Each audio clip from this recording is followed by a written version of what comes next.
Hyderabad Saidabad juvenile హోమ్లో దారుణ ఘటన చోటు చేసుకుంది. జువైనల్ హోమ్కి ఎందుకు వెళ్తారు? బేసిక్గా ఏదైనా తెలిసి తెలియనటువంటి సంఘటనలో చాలా మైనర్గా ఉన్నటువంటి ఆ పిల్లలు తప్పులు చేసిన కారణంగా వారందరికీ విధించేటువంటి శిక్ష జువైనల్ హోమ్లో ఉంటుంది. వారందరికీ విద్యాబుద్ధులు నేర్పించి సన్మార్గం వైపుగా నడిపించాలి. వారందరి భవిష్యత్తులో సమాజంలోకి వస్తే వారి వల్ల ఎటువంటి హాని ఉండకుండా వారికి చదువు సైతం ఇప్పించాలి, అది బాధ్యత. కానీ ఇప్పుడు ఏం జరిగింది తెలుసా? ఆ జువైనల్ హోమ్లో వారిని సన్మార్గం వైపుగా నడిపించాల్సినటువంటి ఆ సూపర్వైజరే ఆ పిల్లల పైన లైంగిక దాడికి పాల్పడ్డాడట. 6 చిన్నారుల పైన సూపర్వైజర్ లైంగిక దాడికి పాల్పడ్డాడు.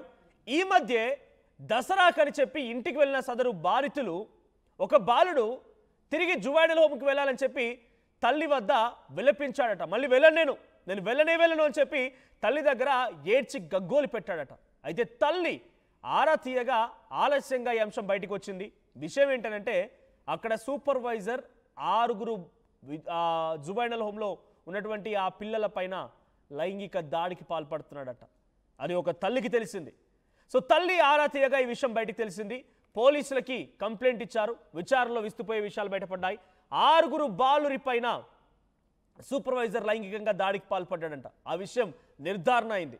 కేసు నమోదు చేశారు పోలీసులు. ప్రస్తుతానికి మరింతగా దర్యాప్తు చేస్తున్నారు.